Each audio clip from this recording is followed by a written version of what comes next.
¿Quieres escuchar lo que está considerada la historia más asombrosa de supervivencia humana?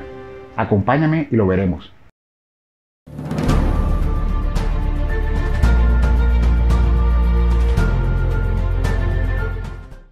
Hola a todos, los saluda Carlos Granadillo, el profesor. Seguimos en esta época de pandemia, en esta época de cuarentena, de aislamiento, y cuando íbamos por el día número 70, sabíamos que este número lo habíamos escuchado en alguna película. Luego de recordar un poco, vino a nuestra mente la película Viven, Milagro en los Andes. Y a pesar de que es una película ya con algunos añitos, la volvimos a ver y nos pareció totalmente pertinente trabajarla para este proyecto académico. ¿Y por qué? Porque es una película que nos transmite ánimo, supervivencia, un mensaje de esperanza, lo cual es totalmente adecuado. Pero además de eso, es una historia asombrosa. Es una película que está basada en hechos reales. Tan es así que se han realizado en total 3 películas.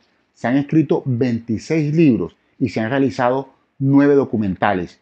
Y está considerada por la National Geographic como la historia de supervivencia humana más espectacular de la historia humana. Así que por todo eso es la película que vamos a trabajar en este video.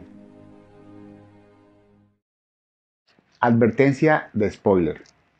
Quiero contarles que lo que más pesa en este video es la historia misma, y como está basada en hechos reales, sabemos cómo comienza y sabemos cómo termina, pero como todas las tragedias queremos saber qué ocurre. Así que vamos a dividir esta historia en el accidente propiamente dicho y la historia de supervivencia. Comencemos por el principio, el accidente. En 1972, un equipo de rugby uruguayo conformado por chicos de clase alta de una gran universidad uruguaya fueron invitados a un campeonato de rugby en Chile. Para eso tomaron un vuelo en el cual en total iban 45 pasajeros conformados, además del equipo y la tripulación, por algunos familiares de los mismos muchachos o del equipo como tal.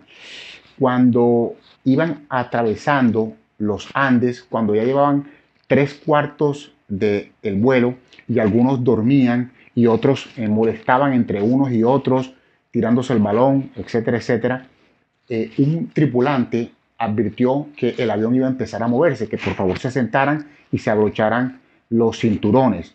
A los pocos segundos, efectivamente, el avión empezó a sacudirse bruscamente y de pronto cayó en un pozo de aire que hizo que todos sintieran un gran vacío. A partir de ese momento, las risas se apagaron y empezaron a aparecer las risas nerviosas. No habían salido de esto cuando entraron en un segundo pozo de aire y ahí sí empezó el pánico completo en el avión. Unos segundos después se sintió un golpe tremendo, un estruendo muy grande que fue producto del golpe del avión, de la barriga del avión con la montaña. Esto hizo que el avión se partiera en dos y la parte delantera del avión se deslizara a gran velocidad por la montaña, sintiéndose solamente el rozar del fuselaje del avión con la nieve, porque los motores habían quedado atrás.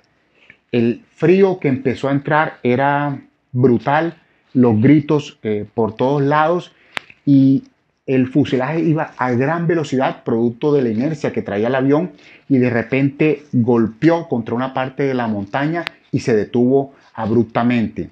En este momento todos los asientos empezaron a irse hacia adelante, la gente empezó a quedar aprisionada y luego de que todo paró, empezaron los que sobrevivieron a salir como pudieron de esa maraña de hierros retorcidos, a salir a ver qué había pasado en medio del caos absoluto.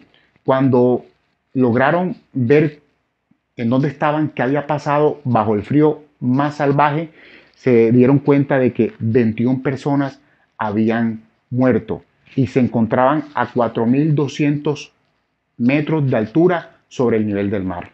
Esa es la historia del accidente. La segunda parte de esta historia, de esta impresionante historia, es la supervivencia.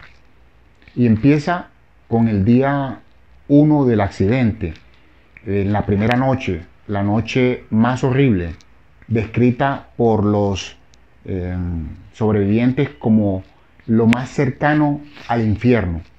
Esa noche, bajo el frío más brutal, rodeado de cadáveres y de la queja o los gritos de los heridos, pasaron esa noche. Y al día siguiente, apenas salió el sol, 2 aviones pasaron 2 veces por donde ellos estaban. La felicidad fue total, gritaron, se abrazaron, celebraron, porque estaban seguros de que los habían visto.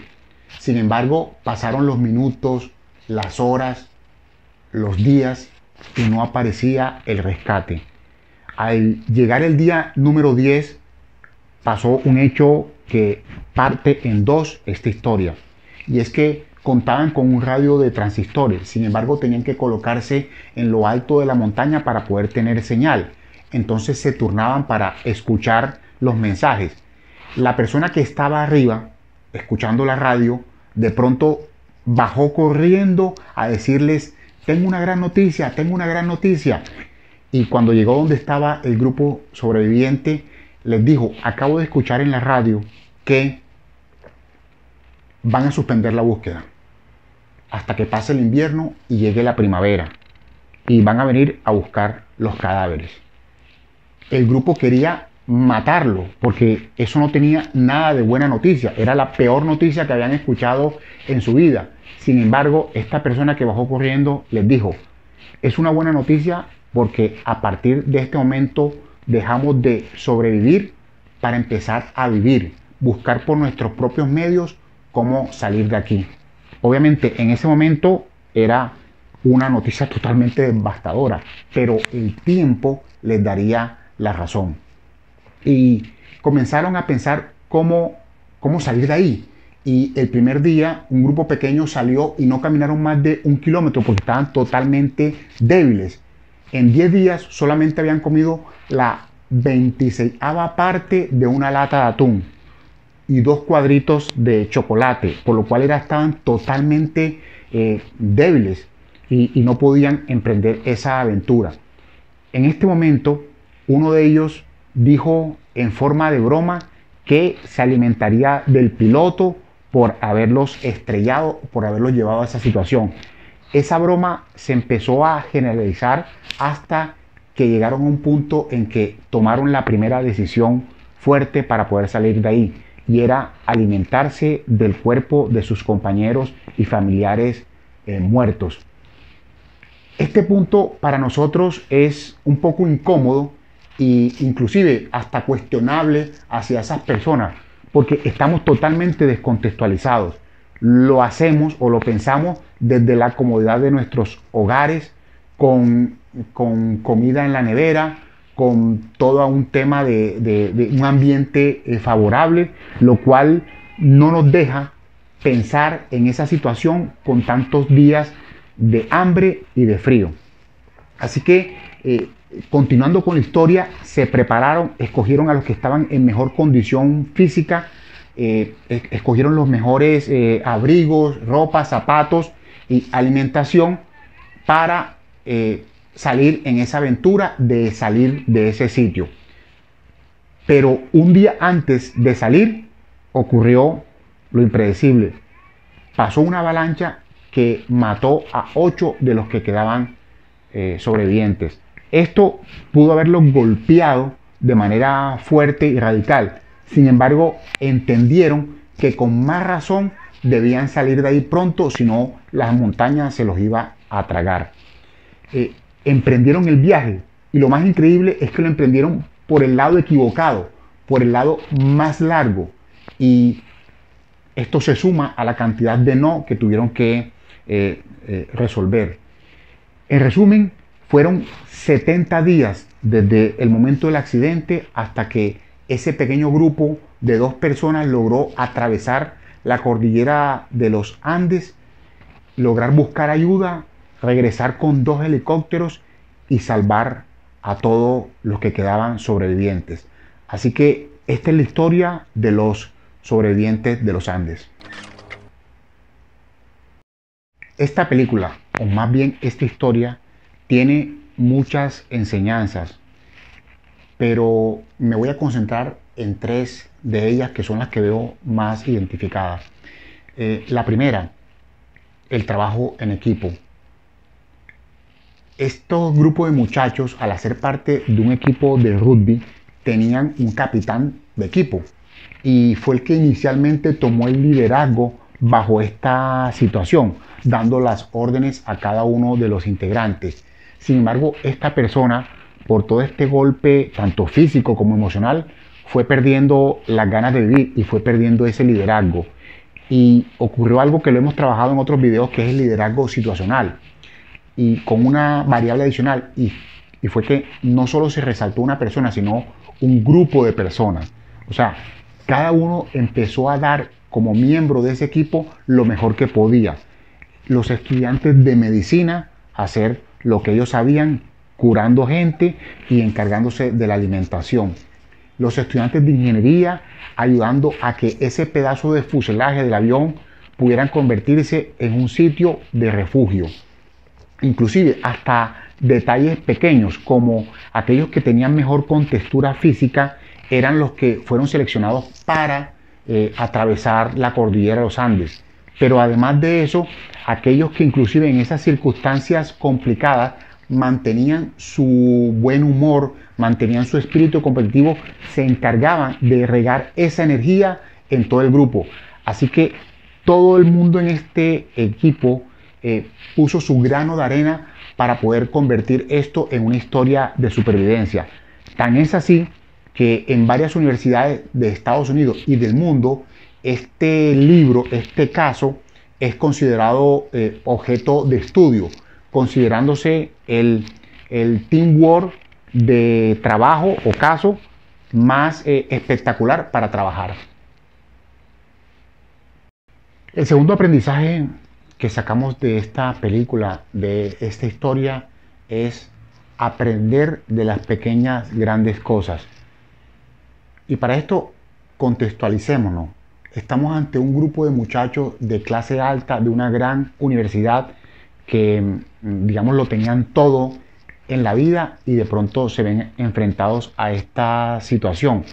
E inclusive en la película se ven elementos interesantes como querer comprarle un cigarrillo al otro compañero por $100, que era toda una fortuna en ese momento, y esa persona no querer venderlo porque era más la satisfacción de el calor que podía proporcionarle ese cigarrillo que los $100. Al final, inclusive, todo ese dinero fue quemado para poder lograr un poco de calor. Entonces empiezan ellos a recibir esa lección de valorar, de aprender esas cosas pequeñas. Pero la cachetada más fuerte en lo que tiene que ver con humildad y asociado a esto que estamos mencionando es ellos, con ese ego tan grande que tenían, tener esa sensación de olvido al escuchar en la radio cómo todo seguía normal, cómo los festivales, los eventos, la vida en su país seguía totalmente normal, y ellos desesperados al ver que nadie venía a buscarlo. Esa sensación de olvido fue un mensaje claro de humildad, pero además de eso, esa frase que hemos escuchado todos en la vida, de que a pesar de los eventos muy buenos o muy malos que ocurren, la vida sigue y que siempre hay un mañana. Tercer elemento importante que nos aporta esta historia de vida. Recordemos que en el día 10 este equipo dejó de sobrevivir y tomó la decisión de vivir bajo un contexto bien interesante, y era que el no era su pared principal. Se estrellan en un avión, aparece que los van a rescatar, pero no. Deciden alimentarse de sus amigos y de familiares. Una avalancha aplasta a la mitad de los sobrevivientes.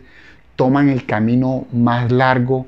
Es decir, el no es la constante. Sin embargo, ellos toman la decisión de vivir bajo un contexto bien interesante, que un sobreviviente de ellos, años después, lo encontró en una frase de San Francisco de Asís, que decía, empieza por hacer lo necesario, luego hacer lo posible y terminarás haciendo lo imposible. Esto es lo que hizo este grupo, pero de pronto un poco más con los pies en la tierra o en nuestro entorno actual, ese mensaje de esperanza, de humildad que nos manda, lo podemos asociar con, sé que muchos de nosotros hemos escuchado a nuestros familiares, inclusive nosotros mismos, en todo este tiempo de encierro, de cuarentena, a veces estar golpeado de ánimo. Sin embargo, por más fuerte que sea ese desánimo, es importante empezar o seguir haciendo las cosas pequeñas, como arreglar nuestra cama, vestirnos, asearnos, preparar nuestro desayuno, hacer esas cosas pequeñas, luego hacer lo posible, es decir, trabajar en lo que cada uno hace de la mejor manera posible y terminar haciendo lo imposible, y es salir de toda esta situación complicada de la mejor manera y inclusive con grandes o mejores resultados. Esta historia nos enseña primero a que cada uno tiene su propia cordillera, la cual debe atravesar. Segundo, que es más fácil hacerlo si lo hacemos en equipo. Y haciendo un resumen de lo que hemos expuesto en este video, es a trabajar en equipo, a valorar las pequeñas grandes cosas, y tercero y lo más importante, a tomar decisiones. Todo esto son los mensajes que nos da esta gran historia de Viven. Como puedes ver, detrás de cada uno de estos videos que hemos trabajado hay mucho esfuerzo, hay mucha dedicación, lo cual hacemos con mucho cariño en este proyecto académico. Así que si te gusta lo que hemos realizado, nos gustaría que nos dejaras tus comentarios, pero además de eso nos dieras un like o lo compartieras con aquellas personas que tú consideres le puede servir esta información. Y como te lo comenté en el video anterior, ya lanzamos nuestro podcast, ya tenemos una primera grabación y esta semana que viene vamos a subir el segundo. Así que esperamos a que, así como nos has apoyado en YouTube, nos acompañes en todas estas plataformas de sonido en la cual tenemos todo este material académico que sirve para ser mejores personas, como lo hemos venido resaltando. Así que no es más. Te deseo un día desbordado en energía positiva. Se despide de ustedes Carlos Granadillo, el profesor.